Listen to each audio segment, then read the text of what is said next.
CMR jewellery Dasara Diwali ధమాకా offer flat 50% వి on gold jewellery Andhra Telangana September 17 నుండి అక్టోబర్ 20 వరకు మాత్రమే.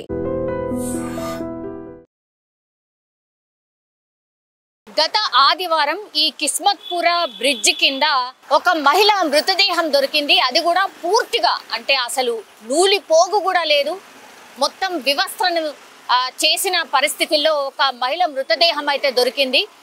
యాక్చువల్లీ ఆ మహిళ చనిపోయి కూడా 3 రోజులు అయి ఉంటుంది అని ఈ రాజేంద్ర నగర్ ఎస్ఓటి పోలీసులు ఘటనా స్థలానికి చేరుకున్న తర్వాత చూసి అనుకున్నటువంటి పరిస్థితి. అట్లాగే ఆ మహిళకి 25 నుంచి 30 ఏళ్ల లోపు ఉండొచ్చు అనేటువంటిది ఈ రాజేంద్ర నగర్ పోలీసులు భావించారు. అట్లాగే కేసు కూడా ఫైల్ చేసి దర్యాప్తు చేసినటువంటి పరిస్థితి. ఇది ఎప్పుడు జరిగింది?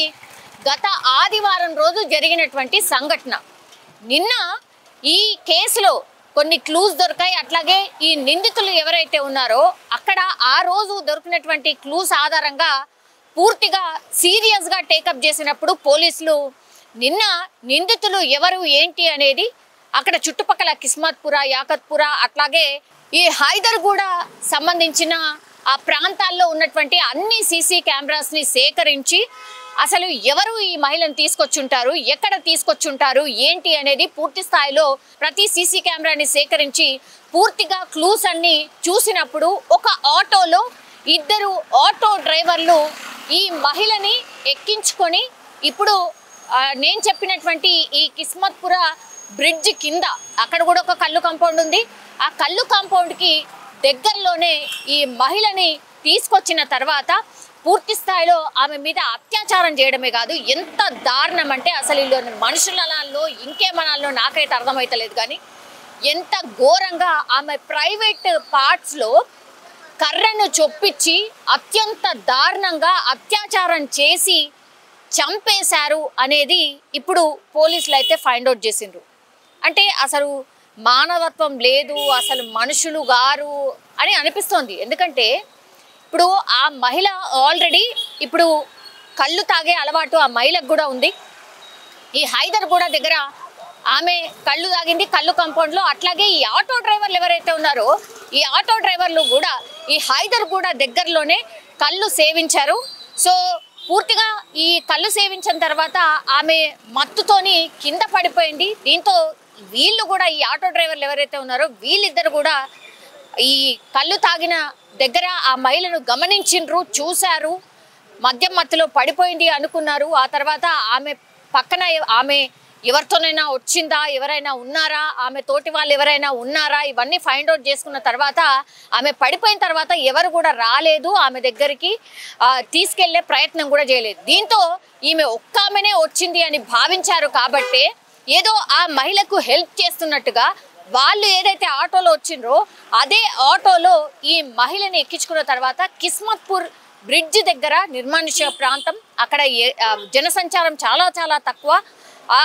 ఆ ప్రాంతం అయితే కరెక్ట్ అనుకున్నారు, తీసుకెళ్లారు. తీసుకువెళ్ళిన తర్వాత మహిళని బలవంతం చేయబోతుంటే ఆమె పూర్తిగా ప్రతిఘటించింది అనేటువంటిది, అంటే ఆ మృతదేహం ఆనవాళ్ళు కావచ్చు, ఆమె మీద ఉన్నటువంటి ఒంటి మీద ఉన్నటువంటి గాయాలు కావచ్చు, అవన్నీ చూసిన తర్వాత పోలీసులు అయితే ఒక ప్రాథమిక నిర్ధారణకు వచ్చింది. సో ఆమె ప్రతిఘటించింది. దీంతో ఆమెను కొట్టారు. కొట్టిన తర్వాత అత్యంత దారుణంగా ఆమె మీద అత్యాచారం చేసిన తర్వాత పూర్తిగా ఆమె ప్రైవేట్ పార్ట్స్లో కర్రను చొప్పించి మరీ ఆమెను అత్యంత దారుణంగా చంపారు అని పోలీసుల విచారణలో ఈ నిందితులు ఇద్దరు కూడా ఒప్పుకున్నట్టుగా ఇప్పుడు మనకు అందుతున్నటువంటి సమాచారం. ఎంత దారుణం! ఇప్పుడు అత్యాచారం చేయడమేంది, ఆ తర్వాత ఆమె ప్రైవేట్ పార్ట్స్లో కర్రలు జొప్పించడం ఏంది? ఒక్కసారి ఊహించుకోండి. అంటే తల్లులు, చెల్లెళ్ళు, ఈ ఆటో డ్రైవర్లకి ఎవరు ఉండరా? ఈ వార్త చూసిన వాళ్ళు కూడా ఎవరైనా ఆడపిల్ల ఎవరైనా సరే తనను తాను ఆ ప్లేస్లో ఎట్లా ఉంటుండే, ఆమె పరిస్థితి ఎట్లా ఉంటుండే అని ఎవరైనా ఊహించుకుంటారు. అట్లాగే మగపిల్లలైనా సరే ఇప్పుడు వాళ్ళు కూడా మా అక్కనో చెల్లెనో ఇంకెవరైనా ఉండుంటే అసలు ఆ బాధ ఎట్లుంటుంది అని కూడా ప్రతి ఒక్కరు కూడా ఊహించుకుంటారు. గింత ఘోరం, గింత దారుణంగా అసలు అంటే మహిళ అయితే చాలా ఏమి వావి వరుసలు కానీ లేకపోతే ఎవరు ఏంటి అనేది కానీ ఏమి కూడా గుర్తుండదా? ఇంత దారుణంగా అసలు ఎట్లా ఉంటారు మనుషులు, ఇంత దారుణంగా ఎట్లా చంపగలుగుతారు? ఇప్పుడు అక్కడ ఆఘాపురకు సంబంధించిన బేగంగా గుర్తించిండ్రు. ఎందుకంటే వాళ్ళ హస్బెండే పోలీసులకు కంప్లైంట్ చేసిండు, ఆమె కనిపించట్లేదు, ఆమెకు మద్యం సేవించే అలవాటు ఉంది అనేసి కంప్లైంట్ చేసిండు. సో ఆమె పేరు వచ్చేసి బేగం. ఇప్పుడు ఆ బేగం మృతదేహాన్ని వాళ్ళ భర్తకు అప్పగించిండ్రు. ఒక్కసారి ఈ కేసులో ఏం జరుగుతుంది, ఆ మహిళ మీద వీళ్ళు ఎట్లాంటి అత్యాచారం చేసిండ్రు, అట్లాగే ఎంత దారుణంగా చంపిండ్రు అనేది తెలుసుకున్న తర్వాత వాళ్ళ ఫ్యామిలీ పరిస్థితి ఒక్కసారి ఊహించుకోండి. అసలు మనం ఈ వార్త వింటున్నా, ఈ వార్త చెప్తున్నా అసలు నాకే ఎట్లనో ఉంది. వాళ్ళ ఫ్యామిలీ మెంబర్స్ని ఒక్కసారి ఊహించుకోండి. ఇంత ఘోరంగా అంటే ఆమె సరే తాగింది, ఆమె కూడా కళ్ళు సేవించింది, ఆమెకి ఇక సోయి లేదు, ఆమె కింద పడిపోయింది. అది గమనించిండ్రు కాబట్టే, దాన్ని అడ్వాంటేజ్గా తీసుకున్నారు కాబట్టి, ఇంకెవరు లేరు ఆమెకు అనుకున్నారు కాబట్టే వీళ్ళిద్దరు కూడా మద్యం మత్తులో ఆ బేగం అనే ఆమెని తీసుకెళ్ళి ఈ కిస్మత్పురా బ్రిడ్జ్ దగ్గర అత్యాచారం చేశారు. కిస్మత్పురా బ్రిడ్జ్ దగ్గర మీరు చూడండి, ఇంకో కళ్ళు కాంపౌండ్ కూడా ఉంది, కానీ కూతవేటు దూరంలోనే ఉంది, కానీ ఆయన ఏం అబ్జర్వ్ చేయలేదు. ఆయనకి వెళ్ళి ఎంక్వైరీ చేసినప్పటికీ కూడా ఆయన కూడా ఇక్కడ ఎవరు రాలేదండి, మహిళలు అసలు ఇటువైపే రారు అన్నారు.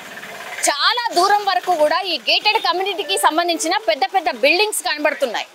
అంటే ఈ అవుట్స్కర్ట్స్ అన్నీ కూడా ఇప్పుడిప్పుడే డెవలప్ అవుతున్నాయి కాబట్టి ఇంకా చాలా ప్రాంతాలలో కూడా బిల్డింగ్స్ ఇవన్నీ కూడా ఏమీ కాలేవు. సో నిర్మానుష్య ప్రాంతం అనుకున్నారు కాబట్టే ఆ నిర్మానుష్య ప్రాంతంలోకి తీసుకువెళ్తే ఎవరికి కూడా క్లూ దొరకరు, అరిచినా సరే ఎవరికి వినిపించదు అనుకున్నారు కాబట్టే ఈ అఘాయిత్యానికి పాల్పడినట్టుగా పోలీసులు అయితే నిర్ధారించారు. ఇప్పుడు నిందితులు మరి ఇప్పుడు ఈ బేగం అనే ఈ ఆవిడని చంపిన తర్వాత ఇప్పుడు వీళ్ళిద్దరూ ఇంకెప్పుడైనా ఇట్లాంటిదే ఎక్కడైనా పాల్పడి ఉంటారా, ఇట్లాంటి కేసే ఎక్కడైనా నమోదై ఉంటుందా, గతంలో ఇలాంటి అత్యాచారాల ఘటనలు కావచ్చు, ఇంకేమైనా క్రైమ్ రికార్డ్స్ వీళ్ళిద్దరికి ఉన్నాయా అనే కోణంలో కూడా పూర్తి స్థాయిలో విచారణ చేస్తున్నారు. ఇప్పుడు నిందితులు ఇద్దరు పోలీసుల అదుపులో ఉన్నారు. నేను అడుగుతున్నా, అసలు పోలీసుల అదుపులో ఎందుకు ఉంచాలి ఇట్లాంటి వాళ్ళని? అప్పచెప్పేయచ్చు కదా, ప్రజలకు ఇచ్చేయండి, వాళ్ళే తీర్పు చెప్తారు. వాళ్ళకి ఎందుకు మళ్ళీ తీసుకెళ్ళి ఆ జైల్లో పెట్టి వాళ్ళకు తిండి పెట్టి ఆ విచారణ పేరుతో కోర్టుకి తీసుకెళ్ళి డీజిల్ పైసలు, అట్లాగే పోలీసులకు పాపం లేనిపోని డ్యూటీ, వాళ్ళిద్దరికి సెక్యూరిటీ, ఎందుకు ఇవన్నీ అసలు అవసరం లేదు కదా. ఇంత మానవత్వం లేకుండా మానవ మృగాలుగా బిహేవ్ చేసిన వాళ్ళందరికీ కూడా నిజంగా నడి రోడ్డు మీద అనుకోండి, లేకపోతే జనాల మధ్యలోనే తీర్పు ఇవ్వాలి అనేది కూడా చాలామంది చాలా ఇన్సిడెంట్స్లో మాట్లాడుతున్నారు. నిజమైన తీర్పు కూడా, నిజమైన న్యాయం కూడా అప్పుడే దక్కుతుంది అనేది కూడా చాలామంది మాట్లాడుతున్నటువంటి పరిస్థితి. సో కిస్మత్పురాల అసలు ఏం జరుగుంటుంది, అయ్యో ఈ మహిళని ఎవరు తీసుకొచ్చి ఉంటారు అంటే లాస్ట్కి వస్తే మద్యం మత్తులో, అంటే ఆ మహిళని చంపినామే మద్యం మత్తులోనే ఉంది, చంపిన వాళ్ళు కూడా ఈ మద్యం మత్తులో ఉండి ఇదంతా జరుగుతోంది. మళ్ళా ఇంకోసారి మద్యం ఇవన్నిటికీ కారణం ఏంది అని అంటే మత్తులో ఉండి అసలు ఏం జరుగుతుంది, ఏం చేస్తున్నాం అనే సోయి లేకుండా ఇవన్నీ చేస్తున్నట్టుగా కూడా ఇంకొంతమంది మాట్లాడుతున్నటువంటి పరిస్థితి. సో ఈ ఇన్సిడెంట్ విన్న తర్వాత, ఈ ఇన్సిడెంట్ ఇప్పుడు ఈ నిందితులు దొరికిన తర్వాత మీకేమనిపిస్తోంది? నిజంగానే ఈ మహిళని ఇంత దారుణంగా ఏమాత్రం మానవత్వం లేకుండా చంపినోళ్ళని ఏం చేయాలి, వీళ్ళిద్దరు నిందితులని ఏం చెయ్యాలి, సరైన న్యాయం వాళ్ళ ఫ్యామిలీకి ఎట్లా దక్కుతుంది, సమాజంలో ఇట్లాంటివి ఇంకోసారి జరగకుండా ఉండాలి అని అంటే మరి ఏం చేయాలి? మీరు కూడా మీ కామెంట్ రూపంలో తెలియజేయాల్సిందిగా కోరుతున్నాం. నిజంగా ప్రస్తుతం ఉన్నటువంటి సమాజం దేనికి ప్రయారిటీ ఇస్తుంది? ఆర్థిక సంబంధాల చుట్టూ మాత్రమే తిరుగుతుంది. మళ్ళీ ఎన్నికలంగానే చాలా విరక్తి కలుగుతాం. మంచి అనిపిస్తుంది కదా, లేడీస్ కూడా ఛాలెంజింగ్ జాబ్స్ చేసినప్పుడు చాలా బాగుంటది. ట్రాఫిక్ అసిస్టెంట్స్ గా నియమించిన ట్రాన్స్జెండర్స్ అందరితో సాల్యూట్ చేయించుకుంటున్నారు. ఫుడ్ డెలివరీ ఇవ్వటానికి వెళ్ళినటువంటి డెలివరీ బాయ్ అనిల్ పై కళ్ళ ముందు